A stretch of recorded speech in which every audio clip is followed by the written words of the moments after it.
28లో 250 పెంచుతాను, 29కి వచ్చేటప్పటికి 3000 ఉంచుతాను అన్నాడు. అప్పుడు లాస్ట్ 3 నెలలు 4000 రూపాయలు ఉంచుతాను అన్నాడు. దెన్ అక్కడ అదేది నేను నిజాయితీగా ఉన్నాను, సాధ్యం కాదన్నాడు, చేసి చూపించాడు ఈయన దాంట్లో. అక్కడ ఈయనకే దమ్మున్నట్టు ఆ ఆస్పెక్ట్లో చూసుకుంటే. సరే మిగతాది ఇవ్వలేదు, అది ఇవ్వందే మాట్లాడతాం మనం, బట్ ఇక్కడ చేసి చూపించాడు. ఇంకోటి జగన్ వచ్చాకనే ఆ 3 నెలల డబ్బులు ఒకేసారి ఇచ్చేవాడు.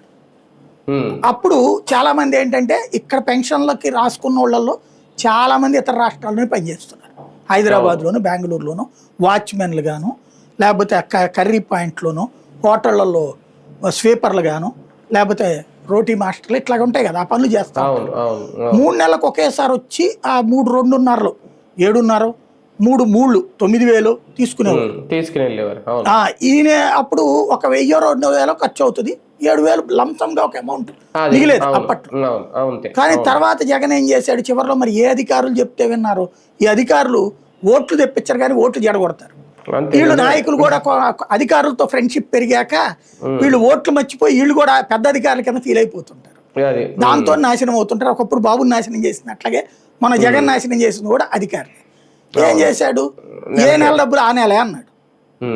ఇది తటస్థులుగా మనం ఒప్పుకుంటాం కానీ జనం ఒప్పుకోరు. జగన్ ఓటమిలో